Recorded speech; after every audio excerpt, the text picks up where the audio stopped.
ఈరోజు మా గౌరవ వర్కింగ్ ప్రెసిడెంట్ కేటీఆర్ కానివ్వండి, మా బీఆర్ఎస్ పార్టీ నాయకుడు హరీష్ రావు గారు కూడా ఛాలెంజ్ చేశారు అసెంబ్లీలో.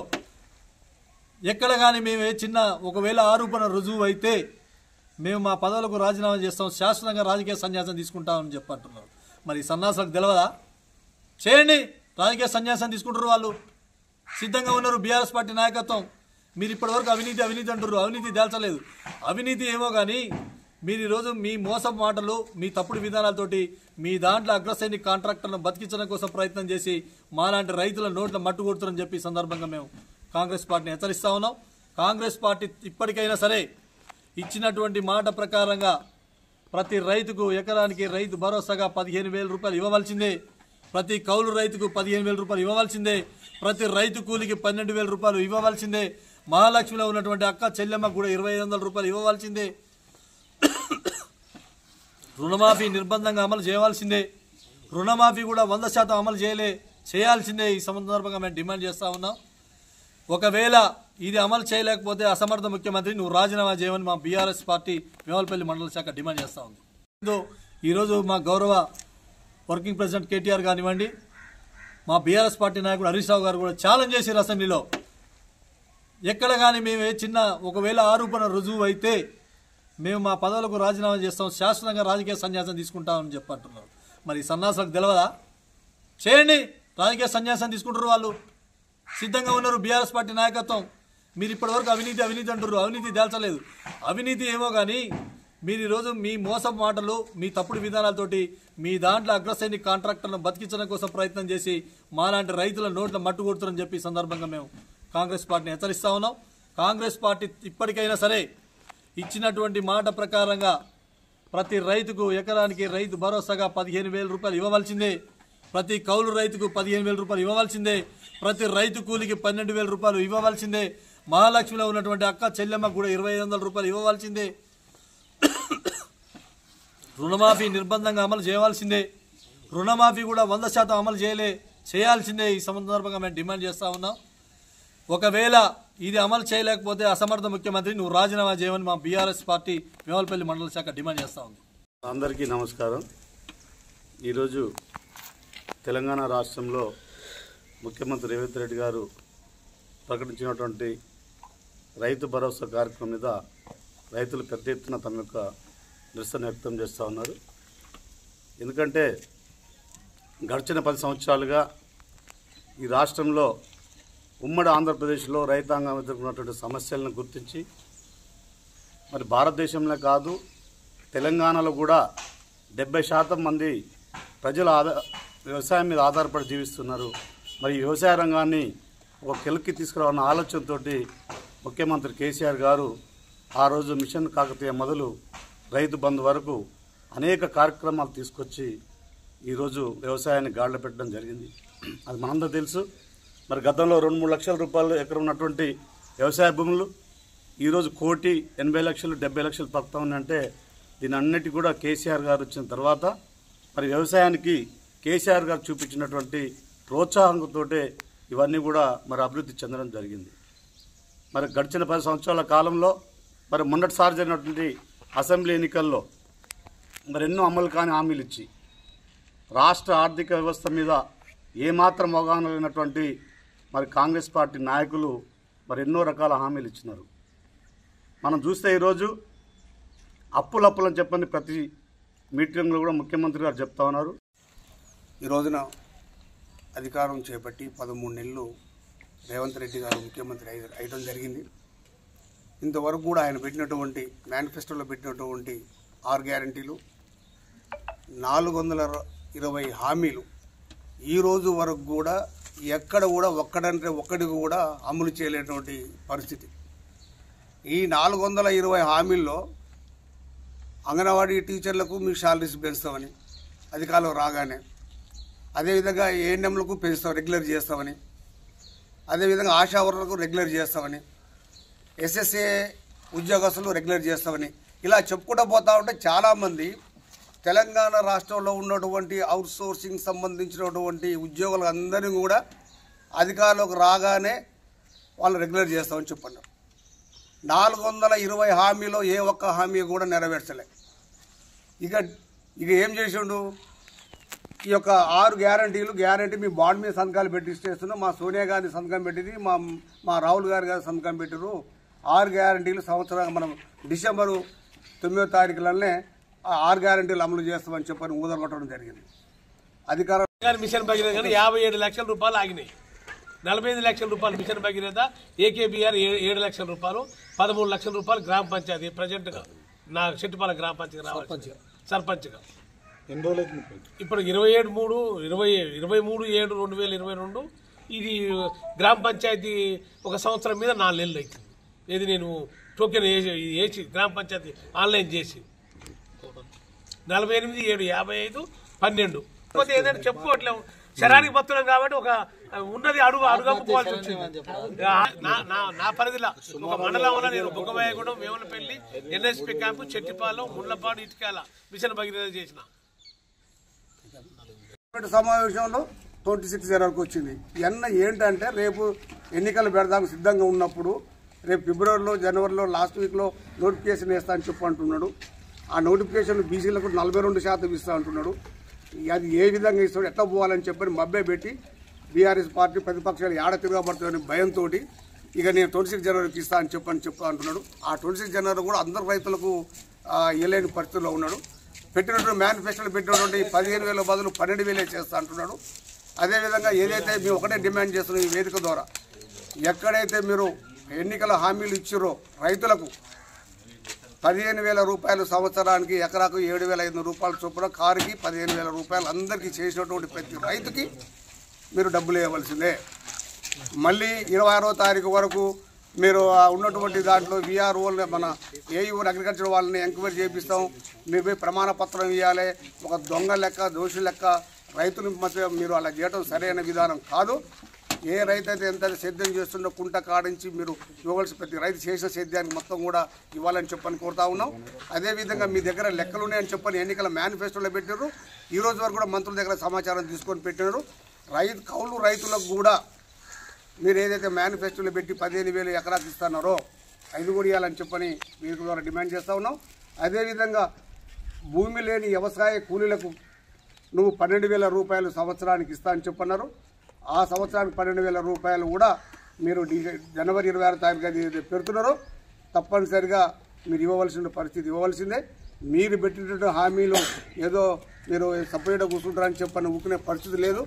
మీకు సంబంధించినటువంటి ప్రజాప్రతినిధులు, కాంగ్రెస్ పార్టీ నాయకుల్ని రేపు జరగబోతున్నటువంటి ఎన్నికల్లో కానీ రేపు కార్యక్రమాలతోనే అడ్డుకొని తీరుతాం. మీరు రుణాలు మాఫీలు చేయవలసిందే.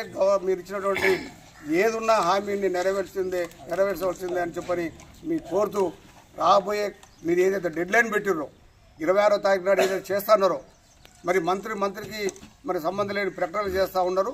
దయచేసి 26వ తారీఖు వరకైనా మీరు రైతు బంధువు కానీ, రైతు భరోసా కానీ, వ్యవసాయం లేని భూమి లేని వ్యవసాయకులకు 12,000 కానీ, కౌలు రైతులకు కానీ అందరికీ డబ్బులు ఇవ్వాలని చెప్పని కోరుతూ, లేకపోతే అలాంటి పరిస్థితి ఇవ్వకపోతే మాత్రం భారీ ఎత్తుగా మీరు మూల్యం చెల్లించుకోక తప్పదు, రోడ్ల మీదకి రావాల్సిన అవసరం వస్తుంది. కాబట్టి తప్పనిసరిగా ముఖ్యమంత్రి గారు మీరు ఇచ్చినటువంటి హామీని 26వ తారీఖు లోపల మీరు దాన్ని అమలు చేయాలని చెప్పని ఈ వేదిక ద్వారా మీరు డిమాండ్ చేస్తాం.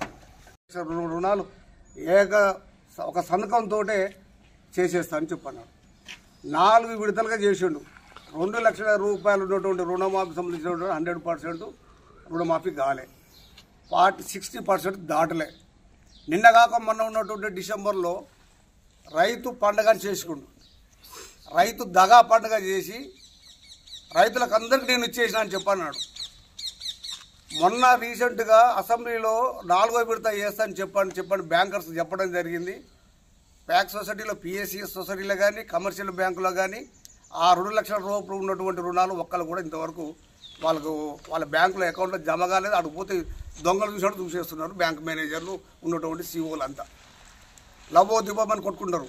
వాళ్ళే కాదు, 2 లక్షల పైన ఉన్నటువంటి డబ్బులు ఉన్నటువంటి రైతులు కూడా తల తాకట్టు పెట్టి ఆ డబ్బులు 2 లక్షల రూపాయల లోపుగా నువ్వు డబ్బులు కట్టి బ్యాంకులో డబ్బులు కడితే మంత్రులు చెప్పిన మాటలు, పొంతన లేని మాటలు చెప్తే మంత్రి చెప్పిన కానీ చెప్పని డబ్బులు కడితే ఈరోజు వాళ్ళకు కూడా రుణాలు మంజూరు అయ్యే పరిస్థితి లేదు.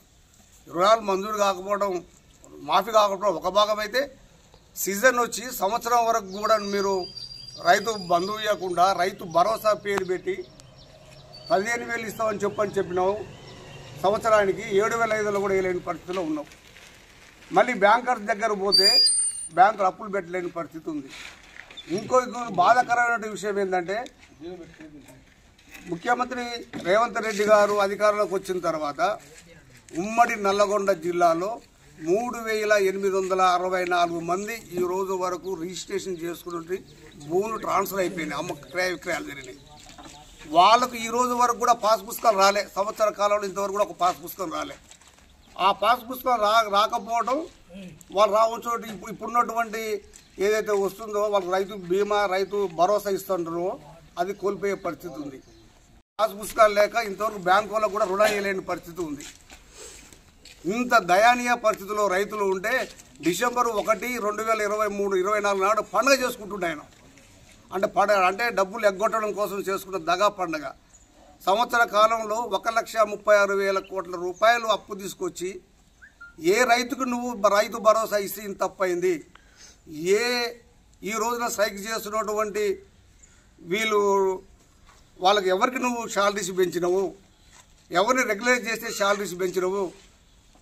ఈ రోజున గ్రామ పంచాయతీలు అప్పుల పాలతో ఉంటే సర్పంచులు ఆత్మహత్యలు చేసుకున్న పరిస్థితులు ఉంటే ఈ రోజు వరకు కూడా నువ్వు ఇస్తావని చెప్పని సంబంధిత మంత్రి సీతక్క గారు చెప్తే ఇంతవరకు కూడా డబ్బులు ఇవ్వలేని పరిస్థితి. ఎక్కడ అప్పులు ఎక్కడ ఉన్నటువంటి ఇవాళ రావాల్సినటువంటి డబ్బులు అక్కడే ఉన్నాయి. రైతు బీమా రైతు భరోసా ఇవ్వవు, సర్పంచులకు డబ్బులు వేయవు, రెగ్యులరైజ్ ఉన్నటువంటి వాళ్ళు రెగ్యులరైజ్ చేయవు. ఎక్కడ డబ్బులు పెంచిన దాఖలాలు లేవు. ఎక్కడ నువ్వు వచ్చిన తర్వాత జాబులు ఇచ్చినటువంటి దాఖలా లేదు. బీఆర్ఎస్ ప్రభుత్వంలో వచ్చినటువంటి ఎంప్లాయ్మెంట్ని పెట్టుకొని నువ్వు వాళ్ళకి సర్టిఫికెట్లు ఇచ్చి నేనే ఉద్యోగాలు ఇచ్చినని చెప్పుకునే డబ్బాలు కొడుతున్నావు. ఇంతవరకు ఏది చేయకుండా 1,35 కోట్ల రూపాయలు అప్పు తీసుకొచ్చిన ద్వారా ఇంతవరకు ఏమి ఇవ్వకుండా నువ్వు మభ్య పెట్టుకుంటా దేవుళ్ళ మీద ఒట్లు అయిపోయినాయి. ఇక పండగల మీద పడ్డాడు. ఇక అసెంబ్లీలలో మన కాలంలో మరి సుమారు 4 లక్షల కోట్ల అప్పు అయితే మరి ఒక సంవత్సరం మీద 13 నెలల కాలంలోనే మీరు 1,20,000 కోట్ల అప్పు చేసని చెప్పని మొన్ననే మీరు రిపోర్ట్ బయట పెట్టడం జరిగింది. మరి ఒక కొత్త స్కీమ్ లేదు, మీరు కొత్తగా ఇక్కడ డెవలప్మెంట్ చేసింది లేదు. మరి ఎందుకు 1,20,000 కోట్ల అప్పులు అని చెప్పని మేము సందర్భంగా అడుగుతా ఉన్నాం. ప్రభుత్వం అన్నాక మరి ఇంత పెద్ద రాష్ట్రంలో మరి ఇన్ని సంక్షేమ కార్యక్రమాలు తీసుకొస్తుంటే అప్పు తేవకుండా ఎలా సాధ్యమవుతున్న సంగతి వాళ్ళకి అర్థం కాని పరిస్థితి. ఇంకొక విషయం ఏంటంటే ముఖ్యమంత్రి గారు రావడంతో మరి ఇక్కడ లంకె బిందెలు ఉన్నాయని చెప్పని ప్రెస్ అంతటా కూడా మాట్లాడిండు. దాని అర్థం ఏంటి? లంకె బిందెలు అంటే ప్రభుత్వంలో వచ్చిన వాళ్ళు దోచుకొని తినడానిక? ప్రజల నుంచి వచ్చేటువంటి పన్నుల్ని మదింపు చేసి అటు ఉద్యోగస్తులకు జీతాలు ఇస్తూ ఇటు రాష్ట్రాన్ని ముందుకు నడుపుతూ ఇటు అభివృద్ధి ఈ విలేజ్ డెవలప్మెంట్ కానీ ఈరోజు పల్లె ప్రగతి కానీ పట్టణ ప్రగతి కానీ అవి ఒక పక్కన చేసుకుంటూ సీసీ రోడ్లు నిర్మిస్తూ మరి ఎన్నో రకాల పారిశ్రమల్ని వాళ్ళకి ప్రోత్సాహకాలు ఇస్తూ పారిశ్రామిక రంగాన్ని అభివృద్ధి పరుస్తూ అందరూ కూడా మరి తెలంగాణ రాష్ట్ర సమితిలో ఉన్నటువంటి గత నాయకులందరూ కూడా కష్టపడి మరి ఈ రాష్ట్రాన్ని ఈ విధంగా ముందుకు తీసుకొస్తే మరి మీరు చెప్పినటువంటి పరిస్థితి ప్రతి నిత్యం కేసీఆర్ గారి మీద టీఆర్ఎస్ పార్టీ మీద అభాండాలు తప్ప ఆయన సాధించినటువంటి ప్రగతి ఏమాత్రం కూడా లేదు. దాంతో తేటతెల్లం అయిపోయింది. కక్షలు పగ అనేది మీరు పక్కన పెట్టి గ్రామాల అభివృద్ధి పట్టణాభివృద్ధి మరి ఇప్పటివరకు మనం చూస్తా ఉన్నాం. మీ అందరికీ విలేకరులకు ఒక సీసీ రోడ్ వేద్దామంటే ఒక బజార్ ఒక సీసీ రోడ్ 10 లక్షలు శాంక్షన్ చేసిన ఎమ్మెల్యే లేడు, ఎంపీ లేడు. 13 నెలల కాలం అవుతుంది. మనం గతంలో వచ్చిన ఏ మూలకు పట్టినా దొడ్లకాడు కూడా మన సీసీ రోడ్డు పోయించిన పరిస్థితి గతంలో ఉంది. అంటే వారు చేసినటువంటి దార్శనికత, ఎక్కడ ఫండ్స్ ఉంటాయి, ఫండ్స్ ఏ విధంగా సమీకరించాలి, సెంట్రల్లో ఏ విధంగా మనం తీసుకురావాలనేటువంటి ఆలోచన ఆనాడు ఉన్నటువంటి ముఖ్యమంత్రి గారు కానీ కేటీఆర్ గారు కానీ హరీష్ రావు కానీ వాళ్ళ ఆలోచనతోటి తీసుకొచ్చి గ్రామాలను ఈరోజు తీర్చిదిద్దబెడితే కనీసం ఆ రోజు మనం రోడ్డు పెట్టిన చెట్లకు నీళ్లు పోయలేని పరిస్థితి. మన చెట్లు పెంచి ఈరోజు ప్రతి గల్లీలో మరి మెయిన్ రోడ్ల మీద హరితహారం కింద ఇన్ని వేల లక్షల చెట్లు పెంచితే వీటికి ఈరోజు తెలంగాణ రాష్ట్రంలో నీళ్లు పోయలేని పరిస్థితి. గ్రామ పంచాయతీలకు ఇచ్చినటువంటి మన ట్రాక్టర్ కొనిస్తే ఆ ట్రాక్టర్కి ఇప్పుడు డీజిల్ పోయించుకోలేని పరిస్థితి. కార్యదర్శులు ఎక్కడెక్కడ మదన పడుతున్నారు. పంచాయతీ కార్యదర్శి నుంచి అటాచ్ చేసి వాళ్ళని గ్రామంలో ట్రాక్టర్ తిప్పమంటే వాళ్ళకు ఉండే చిన్న చిన్న జీతాలు 10,000 జీతాలు వాళ్ళతోటి ఈరోజు గ్రామ పంచాయతీలు నడిపిస్తున్నటువంటి ప్రభుత్వం గత 13 నెలలుగా. మరి ఇవన్నీ కూడా ప్రజలు గమనిస్తూ ఉన్నారు. కాబట్టి మీరు ఇప్పటికైనా రైతు బంధు విషయంలో మీరు అన్న ప్రకారం 15,000 రూపాయలు ఖచ్చితంగా ఇవ్వాలి. మరి కళ్యాణ లక్ష్మి కింద తులం బంగారం ఇంతవరకు పత్తానే లేదు. ఆడపిల్ల కన్న తల్లైతే వాళ్ళు ఇంకా గోస తీస్తూ ఉన్నారు. వాళ్ళు ఇక 6,000 పెన్షన్ 4,000 పెన్షన్ మనం ఆల్రెడీ కళ్ళ ఒత్తులేసుకుని పోస్ట్ ఆఫీస్ దగ్గర పోతే ఇప్పుడు పోయి మనం అడిగినా కూడా వాళ్ళు చెప్తారు, అమ్మ ఏందమ్మా మీ పెన్షన్ ఏమైందమ్మా అంటే కేసీఆర్ పెన్షన్ అంటారు. ఇప్పటికి కూడా రేవంత్ రెడ్డి పెన్షన్ ఏమంటలే, కేసీఆర్ ఇచ్చే వస్తున్నాయా ఆ దేవుడు సలహా అంటారు తప్ప రేవంత్ రెడ్డి ఇచ్చిండు ఇప్పుడున్న మంత్రులు ఇస్తారని చెప్పని ఏ పెద్ద మనిషి కానీ ఏ వికలాంగులు కానీ చెప్పట్లేదు. ఇవన్నీ కూడా వాస్తవాలు. సరే రేపు రాబోయే రోజుల్లో పబ్లిక్లో వీళ్ళు చేసేటువంటి కార్యక్రమాలు ఇప్పటికైనా కళ్ళు తెరిచి డెవలప్మెంట్ మీద ప్రజా సంక్షేమం మీద వాళ్ళు దృష్టి పెడితేనే రేపు అంతో ఎంతో ప్రజలు వాళ్ళకు మనుగడ ఉంటుంది. లేకపోతే ఎక్కడికక్కడ కూడా వాళ్ళు కాంగ్రెస్ పార్టీని కానీ ఈరోజు ముఖ్యమంత్రి కానీ ఈ రాష్ట్రంలో నూకలు చెల్తాయని చెప్పని మేము చేస్తూ మేము ఇమ్మీడియట్గా 6,000 కాదు 15,000 రూపాయలు రైతు భరోసా ఇవ్వాలి. పోయిన వానకాలం పంటకు కూడా 15,000 ఇవ్వాలి. పోయిన వానకాలం పంటకు రైతు భరోసా ఇవ్వలేదు. ఓన్లీ ఇప్పుడు యాసంగి అంటున్నాడు. మేమేమంటున్నామంటే పోయిన వానకాలానికి కూడా ఎకరానికి 15,000 అంటే 7,000 అని చెప్పున ఈ రాష్ట్రంలో వ్యవసాయం చేసేవాటికి వేయండి. రాళ్ళు రప్పలు కూడా అసలు ఇంకోటి ఇప్పుడు మన మిత్రులు రాళ్ళు రప్పలకు ఎక్కడో ఒక చోట ఇప్పుడు ఎంత పెద్ద ఫంక్షన్ చేసినా మనం భోజనం చేసేటప్పుడు ఎక్కడ పరిస్థితి లేదు. నిత్యం లేస్తే కేసీఆర్ గారిని కేటీఆర్ గారిని రేవంత్ రెడ్డి గారిని మాట్లాడడం తప్ప మనందరూ తెలుసు. ఇదే రేవంత్ రెడ్డి గారు ఆయన వ్యక్తిగతంగా తీసుకోవడం జరుగుతుంది. రాజకీయాలు అన్న తర్వాత వ్యక్తిగతాలను రాజకీయాలు జోడించి రాజకీయాలు చేయడం కరెక్ట్ కాదు. ఎందుకంటే ఆయన చేసిన తప్పకి మనందరూ గుర్తు చేస్తాం. మనసారి గుర్తు చేసుకుంటే మరి ఆయన బీఆర్ఎస్ సంబంధించినటువంటి ఎమ్మెల్సీకి 50 కోట్ల రూపాయలు అక్కడ మరి ఆయన ఓటు కొరకు ఇచ్చేటువంటి క్రమంలో 50 లక్షల రూపాయలు ఇచ్చేటువంటి క్రమంలో అక్కడ మరి స్టింగ్ ఆపరేషన్ అక్కడ ఒక ప్రెస్ వాళ్ళు ఎవరో స్టింగ్ ఆపరేషన్లో పట్టేయడం జరిగింది. దానికి అతను జైల్లో పడాలి. అది తప్ప మరి గతంలో ఎప్పుడు కూడా ఎక్కడ జరిగినటువంటి సందర్భాలు అలాంటివి.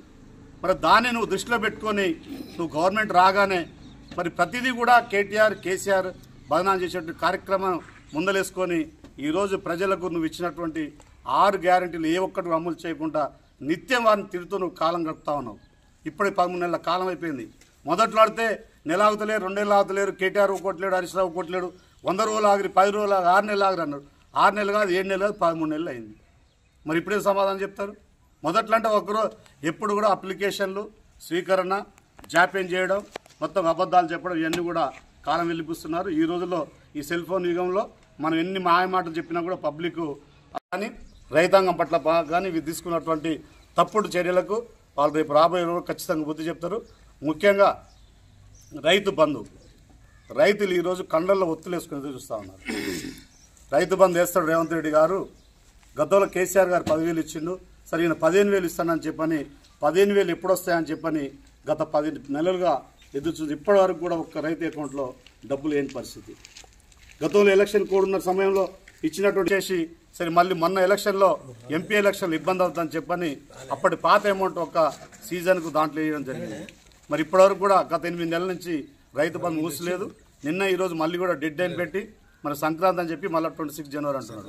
మరి ఆ తర్వాత మరి 15 ఆగస్టు అవుద్దో మరి ఏమైతే రైతులు నమ్మేటట్టు అయితే పరిస్థితి లేదు.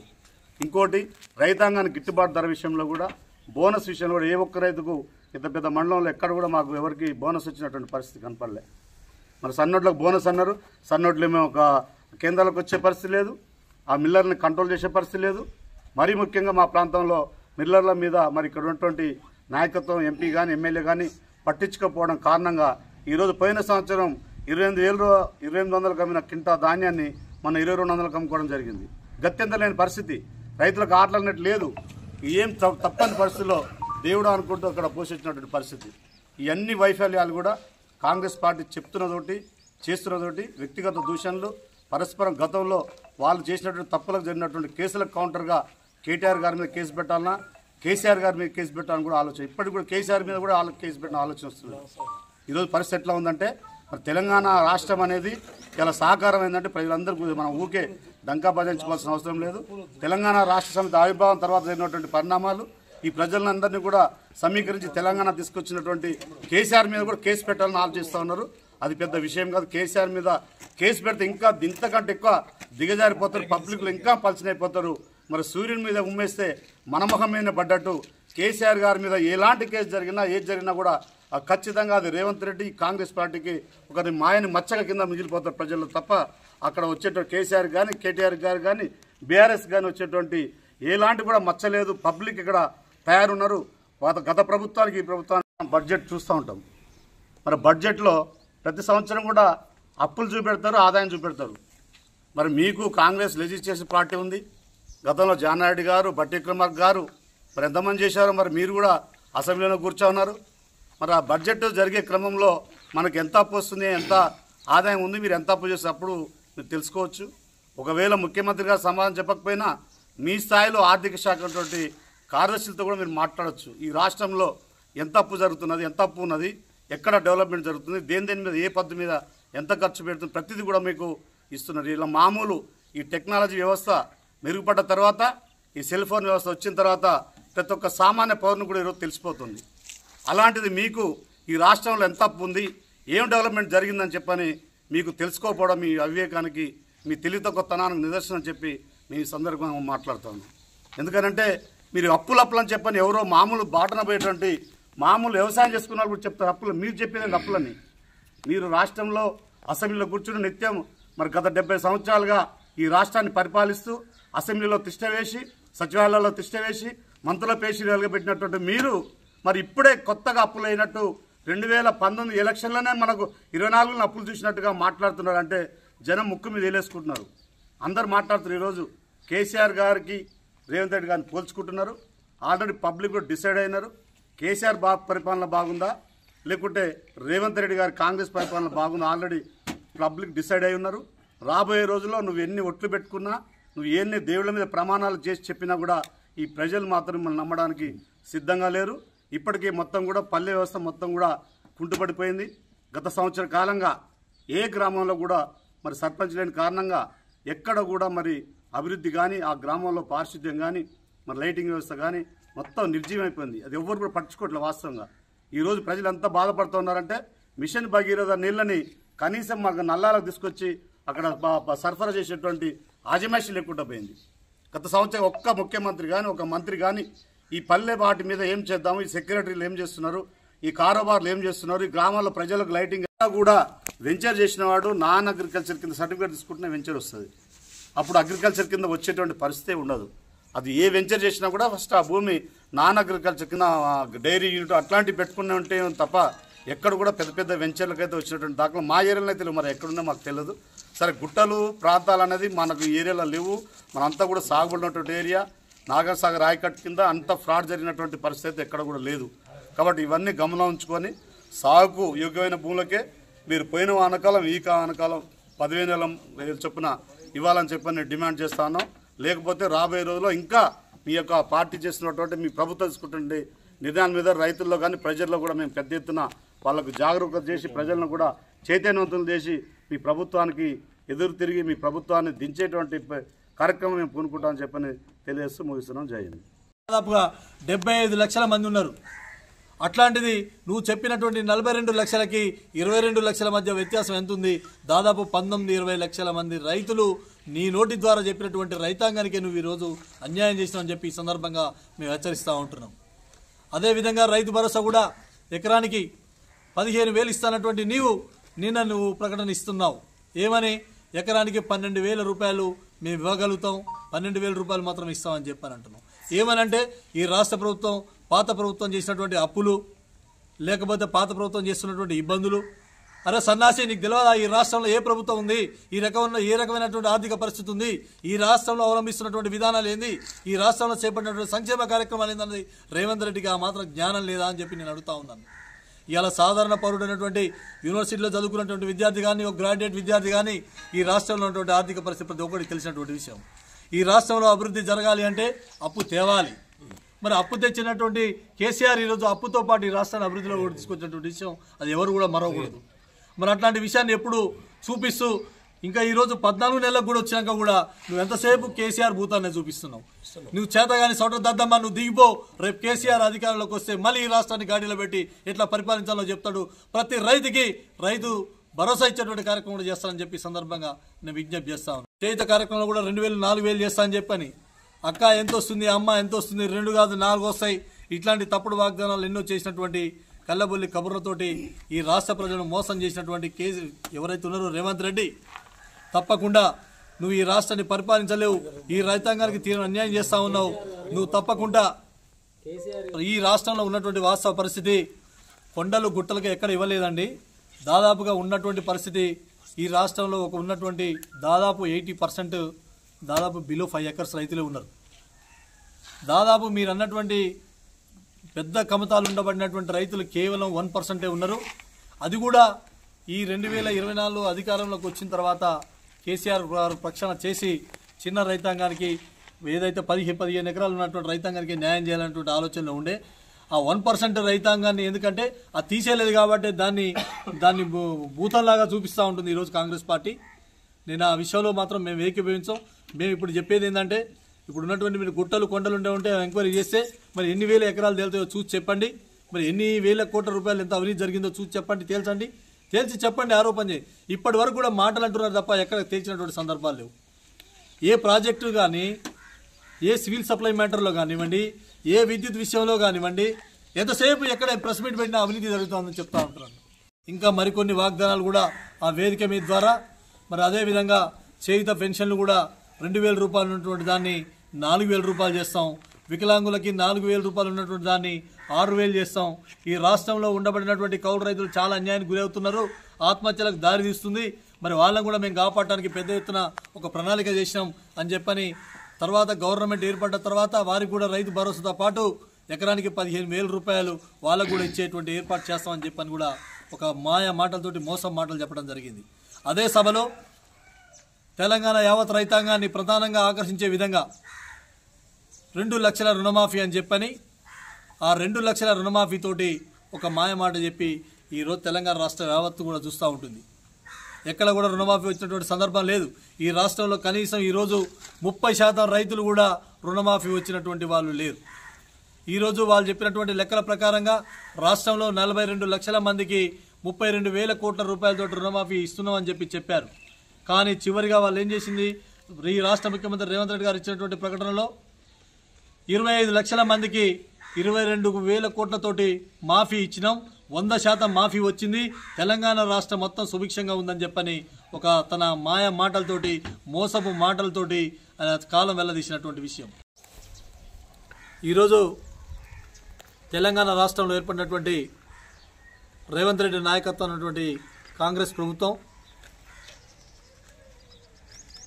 ఎన్నికలకు ముందు ఎన్నో మాయ మాటలు మరాఠీ మాటలతోటి మరి ఎన్నో సభలు పెట్టి మరి వరంగల్లో ఒక డిక్లరేషన్ కూడా వాళ్ళ సెంట్రల్ నాయకత్వంతో తీసుకురావడం జరిగింది.